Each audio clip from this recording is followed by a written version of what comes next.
کہ بن عشق رسول جو پڑھتے ہیں بخاری، آتا ہے بخار ان کو جاتی ہے عقل ساری، گستاخ مصطفیٰ کو دین سمجھ آئے کیسے، شیوا ہو سدا جس کا عیاری و مکاری۔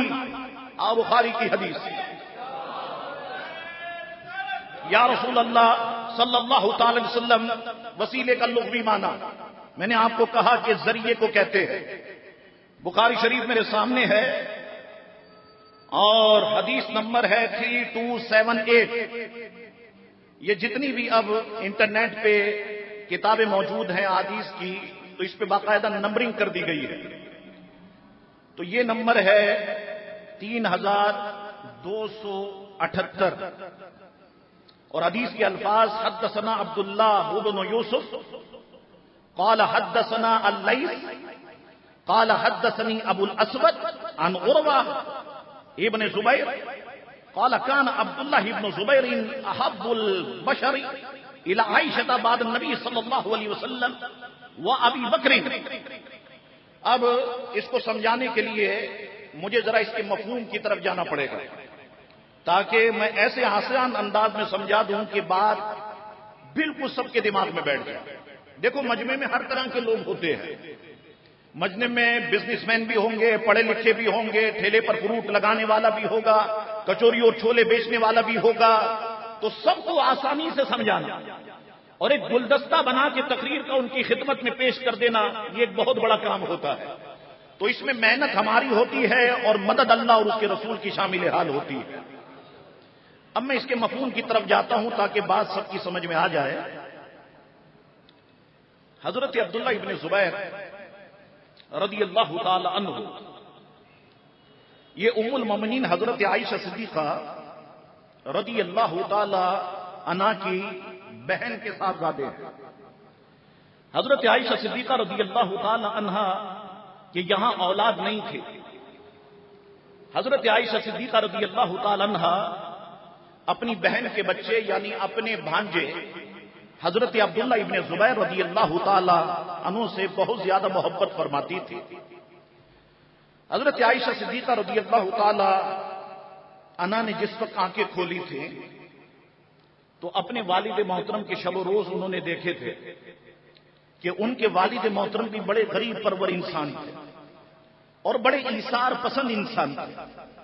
اور اس کے بعد جب حضرت خدیجہ الکبریٰ تھوڑی بڑی ہوئی، حضرت عائشہ صدیقہ تھوڑی بڑی ہوئی اور خدیجہ الکبریٰ کا وصال ہوا، پھر سرکار نے حضرت عائشہ سے نکاح فرمایا، تو اب حضرت عائشہ نے حضور کریم علیہ السلام کے شب و روز بھی دیکھے۔ اور حضرت عائشہ صدیقہ رضی اللہ تعالی عنہا ملاحظہ فرمایا کرتی تھی کہ کوئی سوالی کسی بھی وقت در رسول پر آ جائے، حضور کریم علیہ السلام کا در وہ ہے کہ کوئی بھی سوالی حضور کے در سے خالی نہیں جاتا۔ حضور کریم علیہ السلام کے پاس جو کچھ ہے حضور عطا فرما دیتے ہیں۔ اسی طرح حضور کی شہزادی سید فاطمہ کا بھی یہی طریقہ کار ہے، حسنین کریمین کا بھی یہی طریقہ کار ہے۔ تو اس چیز نے حضرت عائشہ صدیقہ رضی اللہ تعالی عنہا کو بہت زیادہ متاثر کیا تھا۔ اب جو چیز بھی ام المومنین کے پاس آتی، امام بخاری نے اس کو لکھا، اس حدیث کا مفہوم بیان کرتے ہوئے سمجھا رہا ہوں۔ جو بھی چیز آپ کے پاس آتی، جو بھی مال آپ کے پاس آتا، وہ صبح سے شام تک آپ کے پاس نہیں رہتا۔ سارا کا سارا مال اللہ تبارک و تعالی کے راستے میں آپ قربان فرما دیا کرتی تھی۔ آپ کے بھانجے حضرت عبداللہ ابن زبیر رضی اللہ تعالیٰ عنہ اس معاملے سے بخوبی واقف تھے۔ تو حضرت عبداللہ ابن زبیر رضی اللہ تعالی عنہ نے ایک مرتبہ، ہو سکتا ہے کہ عمر شریفہ کم ہو، آپ کی زبان ناز سے یہ کلمات نکل گئے کہ میں اپنی خالہ جان کو سمجھاؤں گا کہ آپ اللہ کے راستے میں خرچ کرتی ہیں، ٹھیک ہے، مگر اتنا زیادہ تو خرچ نہ کریں کہ دوسرے دن کے لیے کچھ نہ ہو۔ تو میں اپنی خالہ جان کو سمجھاؤں گا کہ وہ کچھ مال اپنے پاس بچا کے رکھے تاکہ وہ دوسرے دن کام آئے۔ حضرت عبداللہ ابن زبیر نے یہ بات کسی محفل میں کہہ دی۔ اب وہاں سے یہ بات حضرت عائشہ صدیقہ رضی اللہ تعالی عنہا کے مقدس کانوں تک پہنچ گئی اور کہنے والے نے کہا کہ ایسی ایسی بات ہے، اور عبداللہ ابن زبیر نے اس طرح کے الفاظ کہے ہیں اب غصے سے حضرت عائشہ صدیقہ رضی اللہ تعالیٰ عنہ کا چہرہ سرخ ہو گیا اور حضرت عائشہ صدیقہ نے فرمایا اچھا میرے بھانجے عبداللہ ابن زبیر جن سے میں ان کی ماں سے بھی زیادہ محبت کرتی ہوں اور ایسی محبت وہ فرمایا کرتی تھی کہ حضرت عائشہ کی کنیت ام عبداللہ ہو گئی تھی، یعنی عبداللہ کی ماں، عبداللہ ابن زبیر کی ماں ان کی والدہ سے زیادہ محبت فرماتی تھی، شفقت فرمایا کرتی تھی۔ انہوں نے کہا اچھا میرے بھانجے عبداللہ ابن زبیر نے یہ الفاظ کہے ہیں، اب میں قسم اٹھاتی ہوں کہ اب میں عبداللہ ابن زبیر سے کبھی بھی بات نہیں کروں۔ وہ مجھے روکنا چاہتے ہیں کہ میں اللہ کے راستے میں مال قربان کرتی ہوں، مجھے روکنا چاہتے ہیں، میں عبداللہ ابن زبیر سے قسم اٹھاتی ہوں کہ کبھی بھی بات نہیں کروں گی۔ اب یہ بات عبداللہ ابن زبیر کے کانوں تک پہنچ گئی اور اہل علم فرماتے ہیں، مفسرین فرماتے ہیں، شارعین فرماتے ہیں کہ ایسا لگا کہ عبداللہ ابن زبیر کی آنکھوں کے سامنے اندھیرا چھا گیا، پاؤں تلے سے زمین نکل گئی، کیونکہ وہ خاتون اور ام المومنین حضرت عبداللہ ابن زبیر سے اپنی سگی اولاد سے زیادہ محبت فرما رہی ہیں۔ عبداللہ ابن زبیر بڑے پریشان ہو گئے اور کپ کپی جسم پہ تاری ہوئی۔ اب لرزاں ترسا حالت میں ام المومنین حضرت عائشہ صدیقہ رضی اللہ تعالیٰ عنہ سے ملاقات کے لیے پہنچے اور عرض پیش کی کہ میں آپ سے ملاقات کرنا چاہتا ہوں، مجھ سے جو الفاظ نکل گئے میں اس غلطی کی معافی مانگنا چاہتا ہوں۔ حضرت عائشہ صدیقہ رضی اللہ تعالیٰ عنہ نے انہیں اجازت نہیں دی۔ تم نے یہ بات کی کیوں؟ میں تم سے بات نہیں کروں گی، میں قسم اٹھا چکی ہوں۔ عبداللہ ابن زبیر بہت روتے رہے لیکن اس عظیم کوہ وقار میں کوئی بھی فرق اور کوئی بھی تبدیلی نہیں آئی، وہ اپنی بات پر ثابت قدم رہے۔ پھر حضرت عبداللہ ابن زبیر نے سوچا کہ چلو ٹھیک ہے، جو قریش کے معزز افراد ہیں ان کو میں اپنے ساتھ لیتا ہوں اور ان سے کہتا ہوں کہ وہ میری سفارش کریں ام المومنین حضرت عائشہ صدیقہ کی بارگاہ میں کہ آپ کے بھانجے سے غلطی ہو گئی، غلطی سے الفاظ نکل گئے، ہم سفارشی بن کے آئے ہیں کہ آپ ان کی غلطی کو معاف کر دیں۔ حضرت عبداللہ ابن زبیر نے ان کے پاس یہ قریش کے چند معزز افراد بھیجے، لیکن حضرت عائشہ صدیقہ رضی اللہ تعالیٰ عنہ نے ان کی سفارش کو بھی قبول نہیں فرمایا۔ اب یہ وقت کا دھارا بہتا رہا، ایام گزرتے رہے اور ادھر حضرت عبداللہ ابن زبیر کی بے چینی میں اضافہ ہوتا رہا کہ وہ ہاتھ کے جو مجھ پہ شفقت سے رکھا کرتی تھی، مجھے سینے سے لگاتی تھی، مجھ پہ میری ماں سے زیادہ مہربان تھی، وہ عظیم عورت مجھ سے ناراض ہو گئی۔ میں نے یہ کیا الفاظ اپنی زبان سے نکال دیے۔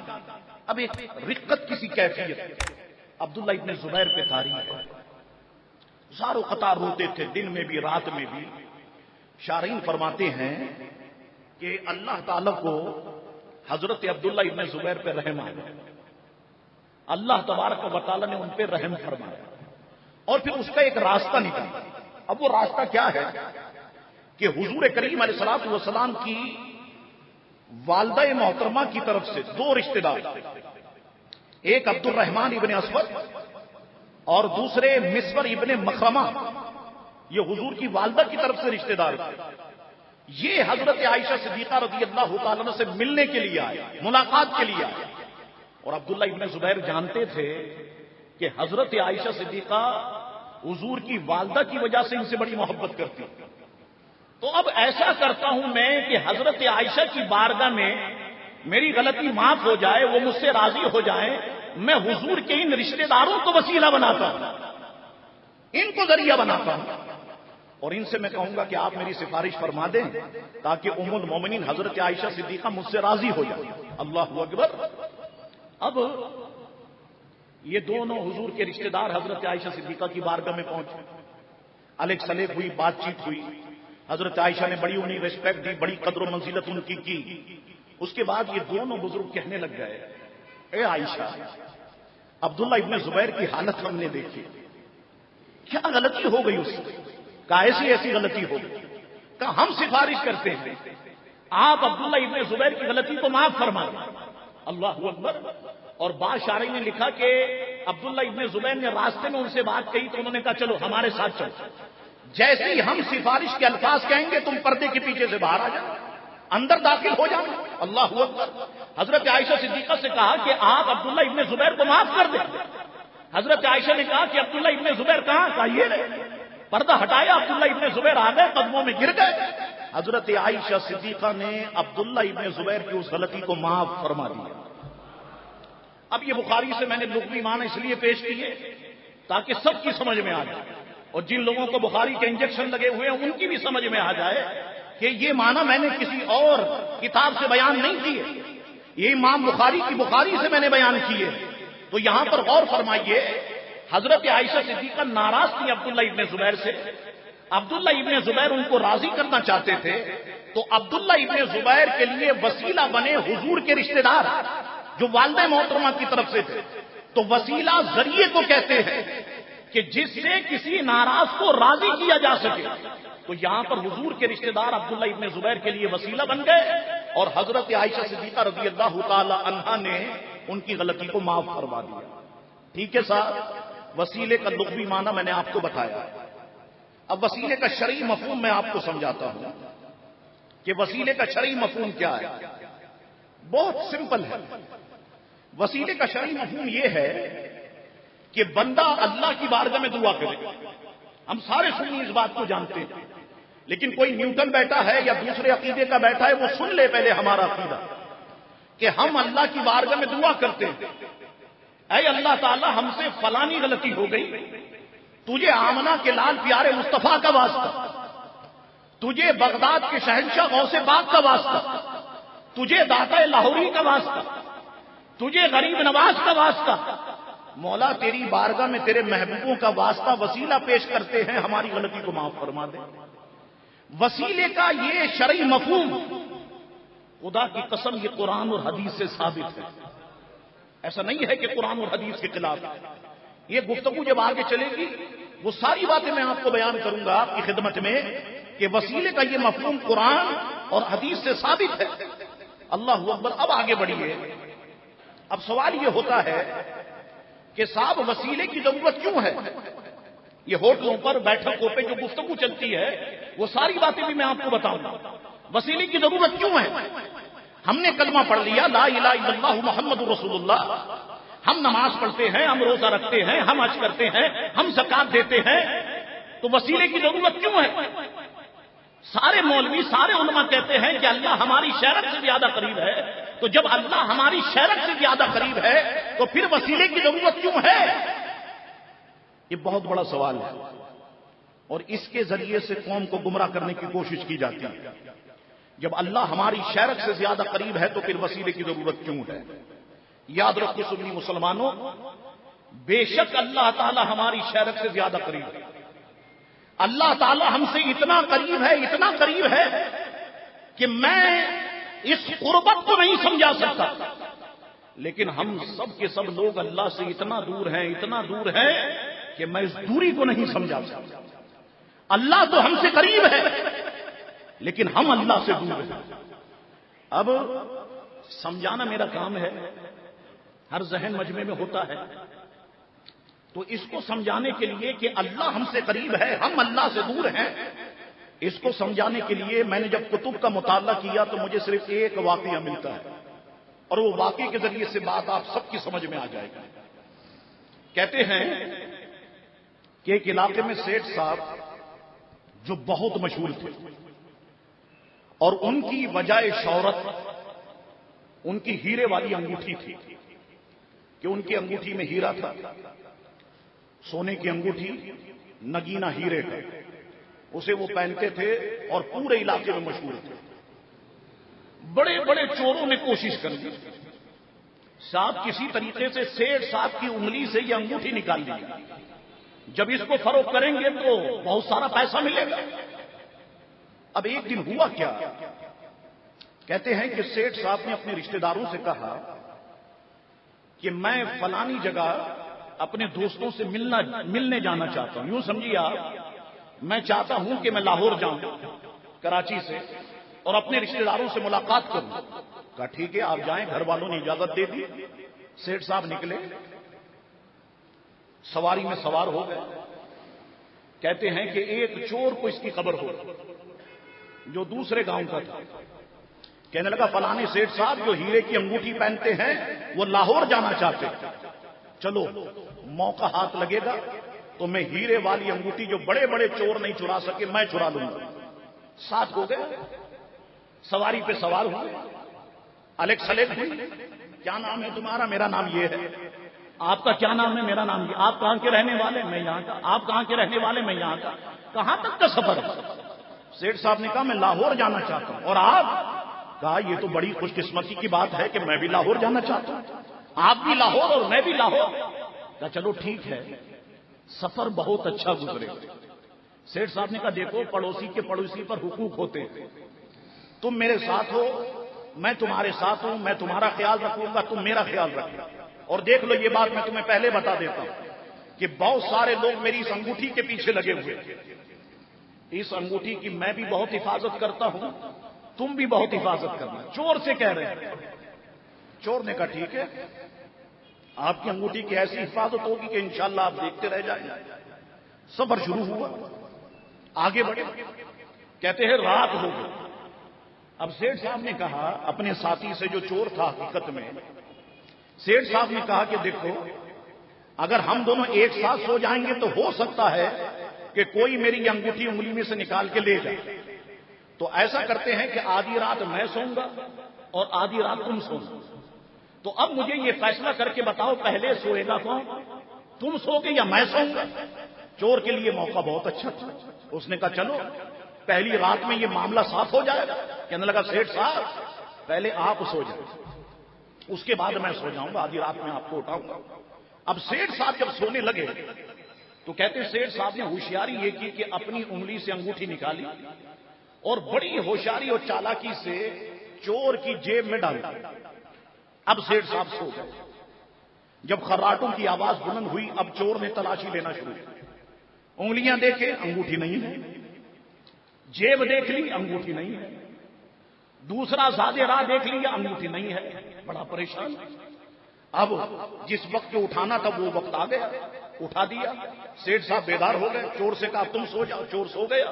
خراٹوں کی آواز جب بلند ہوئی سیٹھ صاحب نے بڑی آہستگی سے جیب میں سے چور کی انگوٹھی نکالی, پہن لی. بڑا مختصر کرتا ہوں, وقت بڑا لمیٹڈ ہوتا ہے. یہ گزرتا رہا یہ لمحہ. حیدرآباد آ گیا, میر پور خاص آ گیا, سکر آ گیا, رحیم یار خان آ گیا. یہ سارے معاملات سے ہوتے ہوئے لاہور آ گیا. چور نے پوری کوشش کر لی مگر انگوٹھی نہیں ملی. آخر میں جب جدا ہونے کا وقت آیا تو اب چور کو اپنی اصلی پوزیشن واضح کرنا پڑا. چور نے کہا سیٹھ صاحب ہم تو اپنے ہی آپ کو استاد سمجھتے تھے, آپ تو ہمارے بھی باپ نکلے. یہ فرمائیے کہ آپ وہ ہیرے والی انگوٹھی رکھتے کہاں تھے؟ سیٹھ صاحب مسکرا دیے, کہتے مار کے ہنسنے لگے.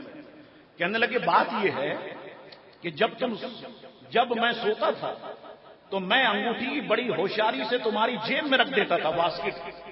تو انگوٹھی تو تجھ سے قریب تھی لیکن تو انگوٹھی سے دور تھا. تو اللہ ہم سے اتنا قریب ہے, اتنا قریب ہے کہ میں اس قربت کو نہیں سمجھا سکتا, لیکن ہم سارے لوگ اللہ سے اتنا دور ہیں, اتنا دور ہے کہ میں اس دوری کو نہیں سمجھا سکتا. ہم اللہ کی اطاعت سے دور, اللہ کی فرما برداری سے دور, حضور کی سنتوں سے دور, سچی دنیا سے دور. تو اللہ تو ہم سے قریب ہے لیکن ہم اللہ سے اتنا دور ہیں کہ میں اس دوری کو نہیں سمجھا سکتا. اب یاد رکھو کہ وسیلے کی ضرورت کیوں ہے. وسیلے کی ضرورت اس لیے ہے کہ وسیلے سے دعا کی قبولیت کے امکانات بڑھ جاتے ہیں. کیا مطلب؟ مطلب یہ کہ جب بندہ یہ کہتا ہے اے اللہ میں اگرچہ گناہگار ہوں, بدکار ہوں, سیاکار ہوں, مگر تجھے مدینے والے پیارے مصطفیٰ کا واسطہ, مولا میری غلطی کو معاف فرما دے, غوث پاک کا واسطہ میری غلطی معاف فرما دے, غریب نواز کا واسطہ, داتا لاہوری کا واسطہ, بابا فرید کا واسطہ میری غلطی کو معاف فرما دے. گویا اللہ تعالیٰ فرماتا ہے کہ بے شک تو گناہگار ہے لیکن تو نے میرے ان محبوب بندوں کا واسطہ پیش کیا کہ جو میری بارگاہ میں مقبول ہیں, تو ان کی مقبولیت کو ظاہر کرنے کے لیے اللہ تعالیٰ اس گناہگار بندے کے دامن کو مرادوں سے بھر دیتا ہے. وسیلے کی ضرورت اس لیے ہے کہ وسیلے سے دعا کی قبولیت کے امکانات جو ہے وہ بڑھ جاتے ہیں. اچھا پھر آئیے ذرا ہم اللہ تعالیٰ نے ہمیں عقل بھی تو دی ہے نا, عقل سے بھی سوچو کہ وسیلے کی ضرورت ہے یا نہیں. وہ لوگ جو دھڑلے سے کہہ دیتے ہیں شرک ہے, بدعت ہے, حرام ہے, اگر خدا کی قسم یہ جوڑیا بازار میں عقل ملتی نا دکان پہ, میں آدھا کلو ان کے مدرسوں میں عقل بھجواتا کہ اپنے دماغ میں ڈالو کسی طریقے سے. ذرا عقل سے بھی تو سمجھو کہ کیا وسیلے کی ضرورت ہے یا نہیں. اب آپ عقل کے ذریعے سے اسے سمجھے تو کیسے سمجھیں؟ دیکھیے, زندگی کے جتنے مصروف عمل شعبے ہیں سب کو دیکھیے. سب سے پہلے سائنس کو لے لیں. سائنس نے کتنی ترقی کی ہم سب کے سامنے. سائنس چاند تک پہنچ گئی, ٹھیک ہے, بولو ہاں یا نہیں. سائنس طب کے حوالے سے ہمارے وجود میں پہنچ گئی, بولو ہے یا نہیں. ہمارا دل کتنی بار دھڑکتا ہے سائنس نے بتایا. ہماری کڈنی کس طریقے سے ورکنگ کرتی ہے سائنس نے بتایا. ہمارا خون کس طریقے سے سرکولیشن کرتا ہے پوری باڈی میں سائنس نے بتایا. خون اگر موٹا ہوگا تو ہارٹ اٹیک کے اسباب بڑھ جائیں گے, اس کو پتلا رکھو. اس کو پتلا کیسے رکھیں؟ میڈیسن سائنس نے آپ کو دے دی. کوئی اگر شوگر کا مریض ہے اسے شوگر سے کیسے بچائیں؟ میڈیسن سائنس نے آپ کو دے دی.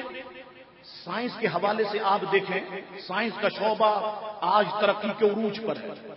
اور اسی سائنس کو آپ لے کے آئیے یہ نیوکلیئر کی طرف, میزائل کی طرف, یہ لانچنگ پیڈ, یہ غوری.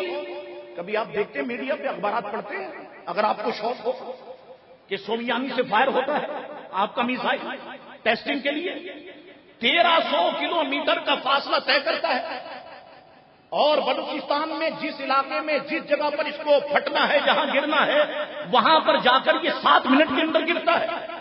آپ نے غور کیا؟ یہی وجہ تو ہے کہ پاکستانی سائنسدان کہتے ہیں کہ ہم 7 منٹ کے اندر کئی مرتبہ ہندوستان کو تباہ کر سکتے ہیں. بمبئی کو تباہ کر سکتے ہیں, دہلی کو تباہ کر سکتے ہیں, فلانے شہر کو ہم 7 منٹ میں کئی بار تباہ کر سکتے ہیں. یہی وجہ ہے کہ بمبئی اٹیک ہونے کے باوجود ہندوستان نے پاکستان پہ حملہ نہیں کیا, کیونکہ وہ جانتا ہے کہ ان کی دفاعی صلاحیت بہت مضبوط ہے. تو آپ دیکھیں کہ سائنس کہاں تک پہنچ گئی. اچھا اسی طریقے سے شعبہ انجینئرنگ کو آپ لے لیجیے, یہ جتنے انجینئر ہیں اس شعبے کو آپ دیکھیے. ہوائی جہاز کا اڑنا اسے معمولی سمجھتے ہیں آپ. ہوائی جہاز کا لینڈ کرنا یہ کوئی آسان کام نہیں.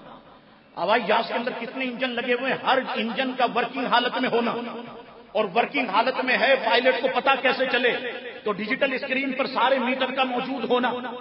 یہ تو آپ سب جانتے ہیں, ہم اپنی آنکھوں سے دیکھ رہے ہیں, یہ ہے یا نہیں. اچھا اسی طریقے سے شعبہ وکالت کو آپ دیکھیں کہ لا کی گتھیاں سلجھانا, اس کو حل کرنا, کون سا کیس اس کو کیسے ڈیل کیا جائے, سارے قانوندان بیٹھے ہوئے ہیں اور سارے وکیلوں نے سارے سیاستدان کو 2-5 سالوں میں نچایا ہوا ہے, وہ آپ کے سامنے ہے. اچھا اسی طریقے سے آپ دیکھیے شعبہ تعلیم, کیا اسکولز ایسی ترقی کر جاتے ہیں, کالجز کیا بیٹھے بیٹھے ترقی کر جاتے ہیں, یونیورسٹیز کیا بیٹھے بیٹھے ترقی کر جاتی ہیں؟ نہیں. یہ جتنے شعبے ترقی کر رہے ہیں خدا کی قسم یہ سب کے سب وسیلے کے محتاج ہیں, کیونکہ ان شعبوں کے اندر ماہر افراد موجود ہیں. انجینئر کو پڑھانے کے لیے ماہر اساتذہ موجود ہیں, ڈاکٹروں کو پڑھانے کے لیے ماہر اساتذہ موجود ہیں, سائنسدانوں کو پڑھانے کے لیے ماہر اساتذہ موجود ہیں, بچوں کو اسکول میں پڑھانے کے لیے یہ او لیول جو سسٹم ہے آپ اس کو دیکھیں بہت فاسٹ ہے, ماہر اساتذہ کرام موجود ہیں. آپ خود غور کریں نا, بچہ روتے ہوئے گھر سے جاتا ہے اور اسکول سے جب نکلتا ہے تو ہنستے ہوئے نکلتا ہے. یہ ٹریننگ بچوں کو اس طریقے سے دینا یہ کون کرتا ہے؟ ظاہر سی بات ہے ماہر ٹیچر موجود ہیں, وہ سمجھاتی ہیں, وہ بچے کو گائیڈ کرتی ہیں. تو زندگی کا جتنے مصروف عمل شعبے ہیں جو ترقی کی معراج پہ پہنچ چکے ہیں یہ سب کے سب وسیلے کے محتاج ہیں. ٹھیک ہے, اب میری یہ بات ذہن میں رکھیے گا کہ ایسا آپ نے کبھی بھی نہیں دیکھا ہوگا کہ صاحب سائنسدانوں کو پڑھانے کے لیے کسی ڈاکٹر کو بھیج دیا گیا ہو, ایسا آپ نے کبھی بھی نہیں دیکھا ہوگا. ڈاکٹروں کو پڑھانے کے لیے کسی انجینئر کو بھیج دیا گیا ہو، جاؤ جا کر کے تم بندے کو چیر پھاڑ کرنا سکھاؤ، ڈاکٹر حضرات کو تم نے دیکھا۔ علماء کو پڑھانے کے لیے کسی فلسفی کو بھیج دیا گیا ہو، آپ نے کبھی سنا؟ اچھا، اسی طریقے سے حکیموں کو پڑھانے کے لیے کسی میکینک کو بھیج دیا گیا ہو، جاؤ جا کر کے اس کو ذرا یہ سمجھانے کی کوشش کرو، ایسا آپ نے کبھی غور کیا؟ دنیا میں جتنے بھی مصروف عمل شعبے ہیں سب ترقی کر رہے ہیں تو وسیلے کی وجہ سے کر رہے ہیں۔ اب یہ میرے جملے ذہن میں رکھنا، جس طرح زندگی کے ان شعبوں میں ماہر افراد کی ضرورت ہے اور وہ اس کی کامیابی کا ذریعہ ہیں، اسی طرح زندگی کا ایک اہم ترین شعبہ ہے، شعبہ ہدایت کہہ لو یا شعبہ ہدایت و عرفان کہہ لو، اس پر انسان کی روحانی زندگی کا، اخلاقی زندگی کا اور باطینی پاکیزگی کا دار و مدار ہوتا ہے۔ اور اس شعبے کے لیے بھی ایسے ماہر فرد کی ضرورت ہوتی ہے کہ جو راہ شناس ہو، جو شیطان کے ہیلے بانوں پہ نظر رکھتا ہو، جو اپنے ماننے والوں کو شیطان کی تدبیروں سے بچاتا ہوا بندے کو واصل باللہ کر لے، بندے کو اللہ سے ملا دے۔ آپ کہیں گے شاہ صاحب ایسی کون سی ذات ہے، ایسی کون سی شخصیت ہے کہ جو بندے کو خدا سے ملا دے؟ ویری سمپل، دیکھو اگر آپ کو حج پہ جانا ہو اس سے یقیناً ملنا پڑے گا جو حج پہ جا کے آ چکا ہو۔ احرام باندھنے کا طریقہ کیا ہوتا ہے؟ احرام گھر سے باندھیں گے، ایئرپورٹ سے باندھیں گے، جہاز میں باندھیں گے؟ اچھا، پھر طواف کا طریقہ کیا ہے؟ پھر صفا مروہ کا طریقہ کیا ہے؟ اگر پوچھو گے نہیں تو صفا مروہ کے 14 چکر لگا دو، آپ سمجھو کہ کس طریقے سے ایک کمپلیٹ ہوگا۔ اچھا، بیلٹ کس طریقے سے باندھیں گے؟ کیا سلی ہوئی چیز احرام کی حالت میں استعمال ہو سکتی ہے؟ کیا یہ پن جو آتی ہے سیفٹی پن، اس کو استعمال کر سکتے ہیں؟ اچھا جناب، ایک عمرہ کر لیا تو دوسرا عمرہ کیسے کریں گے؟ اچھا، حج کے ایام جو ہیں کتنے دن جو ہے وہ احرام کی حالت میں رہنا ہوگا؟ احرام کی حالت میں کیا بال توڑ سکتے ہیں؟ خوشبو کو استعمال کر سکتے ہیں؟ تو حج پہ جانا ہو، عمرے پہ جانا ہو، اس سے ملنا پڑے گا جو حج پہ جا کے آ چکا ہو، جو عمرہ کر کے آ چکا ہو۔ اور آپ کی زبان میں سمجھا دیتا ہوں، کسی کو امریکہ جانا ہو تو اس سے ملنا پڑے گا جو امریکہ جا کے آ چکا ہو۔ پوچھو گے نا کہ ویزے کا پروسیجر کیا ہے؟ انویٹیشن آپ نے منگایا، ویزا لگا، طریقہ کار کیا تھا تاکہ آپ کا لگے گا؟ کینیڈا جانا ہو تو اس سے ملنا پڑے گا جو کینیڈا جا کے جا چکا ہو۔ اب معاملہ بالکل صاف ہو گیا، اگر خدا تک پہنچنا چاہتے ہو، خدا کی معرفت حاصل کرنا چاہتے ہو، خدا سے اپنا تعلق قائم کرنا چاہتے ہو تو اس سے ملنا پڑے گا جو خدا سے مل کے آ چکا ہو، جو خدا کا دیدار کر کے آ چکا ہو۔ آپ کہیں گے وہ کون سی شخصیت ہے؟ میں کہوں گا وہ آمنہ کے لال پیارے مصطفیٰ کی شخصیت۔ اللہ یا رسول اللہ صلی اللہ علیہ وسلم، یاد رکھو، اگر خدا کی معرفت حاصل کرنا چاہتے ہو تو پیارے مصطفیٰ کے قریب ہو جاؤ، کیونکہ دنیا محبت کا اصول یہ ہے کہ دوست کا دوست دوست ہوتا ہے، دوست کا دشمن دشمن ہوتا ہے۔ تم پیارے مصطفیٰ کے دوست بن جاؤ گے، اللہ تمہارا دوست بن جائے۔ اور یہ بات بھی سنیو، ذہن میں رکھ لو میری، کہ کوئی پیر، کوئی مولوی اگر آپ سے یہ کہے کہ میں ڈائریکٹ تمہیں خدا تک پہنچا سکتا ہوں، وہ جھوٹا ہے، خدا کی قسم وہ جھوٹا ہے۔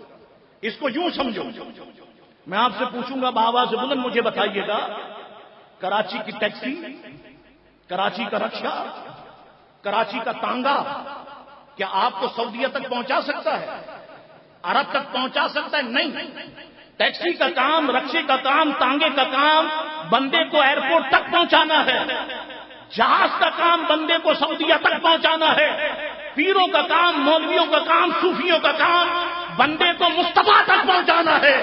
اور صرف مصطفیٰ کی خوبی ہے کہ بندے کو خدا تک پہنچا دیتے ہیں، کہ بندے کو خدا کی معرفت حاصل ہو جاتی ہے۔ اللہ اکبر۔